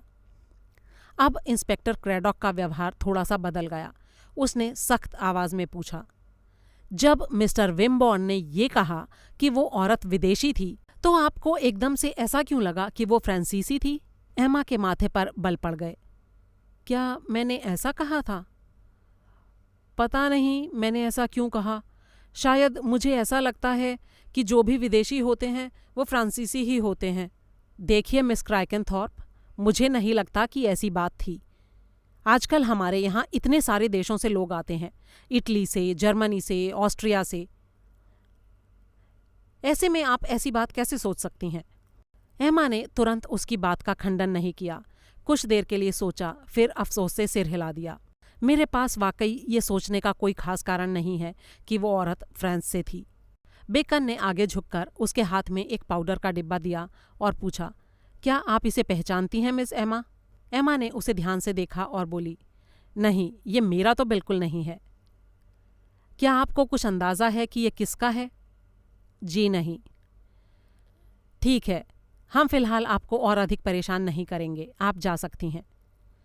जी शुक्रिया। एमा उठी और कमरे से बाहर चली गई। हो सकता है एक बार फिर ये क्रैडॉक की कल्पना रही हो, लेकिन उसे लगा कि वो जल्दी से वहां से निकल गई, जैसे उसे राहत महसूस हुई हो। बेकन ने थोड़े संदेह भरे स्वर में कहा, ऐसा लगता है जैसे ये कुछ जानती है। क्रैडॉक ने जवाब दिया, हाँ मुझे भी ऐसा ही लगा, लेकिन साथ में ये भी हो सकता है कि जो बात ये छिपा रही है उसका हत्या से कोई लेना देना ना हो, परिवार का कोई ऐसा पहलू हो जिसके सामने आ जाने का खतरा हो। हाँ कई बार ऐसा होता है, बेकन ने सहमति दिखाई। ठीक उसी समय कमरे का दरवाज़ा फिर से खुला और बूढ़े मिस्टर क्राइकेनथॉर्प अंदर दाखिल हुए। ये कितनी खराब बात है, जब स्कॉटलैंड यार्ड यहाँ आया हो तो उसमें इतनी तमीज़ तो होनी चाहिए कि वो परिवार के मुखिया से सबसे पहले बात करे। मैं ये जानना चाहता हूँ कि इस घर का मालिक कौन है। जवाब दीजिए, कौन है मालिक? आप हैं मिस्टर क्राइकेनथॉर्प, क्रैडॉक ने आहिस्ता से उठते हुए कहा। लेकिन हम ये जानते थे कि आपको जो कुछ भी कहना था वो आप इंस्पेक्टर बेकन को पहले बता चुके थे, और क्योंकि आपका स्वास्थ्य अच्छा नहीं रहता इसलिए हमने आपसे ज़्यादा पूछताछ करने की कोशिश नहीं की। डॉक्टर क्विम्पर ने कहा था। डॉक्टर क्विम्पर की ऐसी की तैसी। मैं बहुत ज़्यादा मजबूत आदमी नहीं हूँ उसके जैसा, लेकिन इतना कमज़ोर भी नहीं हूँ जितना वो मुझे समझता है। वो मुझे रुई के फाहे में लपेट कर रखना चाहता है। उसको मेरी हर चीज़ से परेशानी है, मेरे खाने से, मेरे चलने से, मेरी हर चीज़ से। क्रिसमस के समय भी वो मेरे पीछे पड़ गया था, जबकि मैंने उस समय कुछ भी ऐसा वैसा नहीं खाया था, लेकिन वो तो माना ही नहीं। कब खाया, किसने पकाया, किसने परोसा, बकवास। मेरी तबीयत ज़रूर खराब है, लेकिन जो कुछ भी मेरे बस में है उतना मैं आपकी पूरी मदद कर सकता हूँ। मेरे अपने घर में कत्ल हुआ है, मेरे अपने ही बाड़े में। बताइए आप क्या जानना चाहते हैं, और ये भी कि आपका इस मामले में क्या मानना है। किसी भी थ्योरी के लिए तो अभी जल्दी होगी मिस्टर क्राइकेनथॉर्प। अभी तो हम ये पता करने की कोशिश कर रहे हैं कि वो औरत कौन थी। आपको ऐसा लगता है कि वो विदेशी थी? जी हाँ, हमें ऐसा ही लगता है। दुश्मन देश की जासूस तो नहीं थी? जी नहीं, हमें ऐसा बिल्कुल नहीं लग रहा है। आप चाहे जो भी कहें, लेकिन वो जासूस हर तरफ फैले हुए हैं, घुसपैठ करते हैं, कारखानों की जासूसी करते हैं।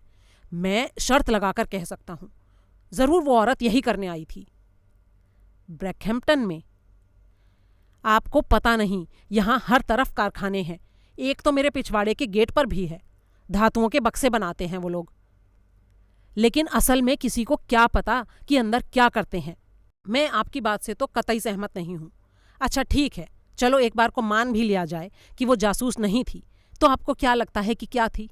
आपको ये लगता है कि मेरे प्यारे बेटों में से किसी के साथ उसका चक्कर था? अगर ऐसा हो तो ये सिर्फ एल्फ्रेड ही हो सकता है। हैरोल्ड तो नहीं हो सकता, वो बहुत सावधान रहता है, और सेड्रिक को तो इस देश में रहना ही अच्छा नहीं लगता। ज़रूर वो एल्फ्रेड की ही प्रेमिका रही होगी, और हो सकता है कि कोई हिंसक आदमी उसके पीछे यहाँ तक आया हो और उसने सोचा हो कि वो एल्फ्रेड से मिलने आई है, वो उसे अंदर ले गया हो। ये थ्योरी कैसी रहेगी? इंस्पेक्टर क्रैडॉक ने धीमे स्वर में कहा। लेकिन मिस्टर एल्फ्रेड ने उसे पहचाना नहीं है सर। अरे वो एल्फ्रेड तो हमेशा से कायर रहा है, लेकिन वो झूठा है एक नंबर का। बचपन से ही मुझे अच्छी तरह याद है, हमेशा मुंह पे झूठ बोलता है। मेरा कोई सा बेटा अच्छा नहीं है, सारे के सारे गिद्ध हैं, गिद्ध। गिद्धों का एक पूरा झुंड मेरे मरने का इंतजार कर रहे हैं। उनके जीवन का यही तो असली मकसद है, और वो कितना भी इंतजार करते रहें, उनको खुश करने के लिए मैं मरने वाला नहीं हूं। अब बस मैं आपके लिए इतना ही कर सकता था।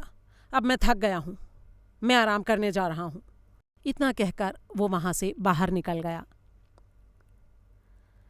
उसके जाने के बाद बेकन ने कहा, मेरे ख्याल से तो ये बुढ़ा कहानी बना रहा है। एल्फ्रेड किसी और मामले में बुरा हो सकता है, लेकिन वो इस तरह का औरतबाज नहीं लगता। सही बताऊं तो मुझे उस एयरफोर्स वाले पर शक हो रहा है। कौन? ब्रायन ईस्टली? क्रैडॉक ने पूछा। हाँ, वो उन लोगों में से है जिन्होंने बहुत छोटी उम्र में ही खतरा, मौत सब देख लिया हो। उनको जीवन बेकार लगने लगता है। ये इस तरह के लोग होते हैं जो कुछ भी करने में हिचकते नहीं हैं।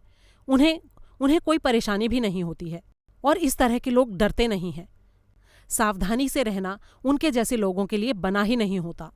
अगर ईस्टली का किसी औरत से चक्कर रहा हो और वो उसे मारना चाहता हो, क्रैडॉक ने उसकी बात बीच में ही काटते हुए कहा, लेकिन वो उसे क्यों मारना चाहता था? और अगर आप किसी औरत को मारेंगे भी तो क्या उसे अपने ससुर के यहाँ ताबूत में रखेंगे? नहीं। अगर मुझसे पूछो तो इनमें से किसी का भी इस हत्या से कोई लेना देना नहीं है। अगर होता तो वे इतना बड़ा खतरा मोल नहीं लेते कि अपने ही घर के पिछवाड़े के बाड़े में लाश को रख देते। इस बात से बेकन भी सहमत था। क्या अब यहां और कुछ करना बाकी है? नहीं, क्रैडॉक ने जवाब दिया। अब तो बस मुझे अपने एक पुराने परिचित से मिलने जाना है। इससे आगे की कहानी के लिए सुने 450 फ्रॉम पैडिंगटन भाग 3।